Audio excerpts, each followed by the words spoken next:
लोकमान्य टिळकांचे पुत्र श्रीधर पंत टिळक यांनी आत्महत्यापूर्वी 3 पत्र लिहिली होती. त्यातील तिसरे पत्र लिहिले होते पुण्याच्या जिल्हाधिकाऱ्यांना. काय लिहिले होते या पत्रात पाहूयात थोडासा मजकूर. मला असे नेहमी वाटे की माझा जन्म देशाची, माझ्या समाजाची व माझ्या भाषेची सेवा करण्याकरता झाला आहे. माझ्या मातापित्यांची याहून भिन्न कल्पना नव्हती. माझा जन्म वकिली आणि कायद्याची कोर्टे यांचे असहाय्य खेळणे बनण्याकरता नव्हता. एखाद्या गरीब अपरिचित शेतकऱ्याच्या झोपडीत माझे जीवन कार्य पूर्ण करण्याकरता माझा पुनर्जन्म व्हावा अशी मी आशा बाळगतो. या पत्रातील काही ओळी या श्रीधर पंतांना झालेल्या केसरी वृत्तपत्राच्या व इतर मालकी हक्काच्या वादाशी आहेत. या गोष्टींमुळे श्रीधर पंतांना कोर्टाचे उंबरटे झिजवावे लागले होते. परिणामी यामुळे त्यांना प्रचंड मानसिक त्रास सहन करावा लागला होता.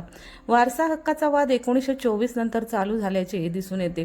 लोकमान्य टिळकांच्या मृत्यूनंतर 4 वर्षांनी लोकमान्य टिळकांच्या मृत्यूपत्राची माहिती त्यांचे जावई केतकरे यांनी दिली.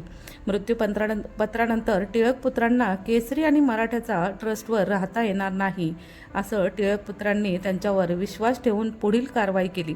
मात्र पुढे दोन्ही टिळक पुत्र आणि त्यातही श्रीधर पंत हे पुरोगामी वर्तुळात वावरू लागल्याने नवे साथीदार मिळाले तेव्हा त्यांच्या लक्षात आले की केसरी आणि मराठा ट्रस्टबाबत विध्वंस आणि अन्य मंडळींनी आपल्याला फसवलेले आहे.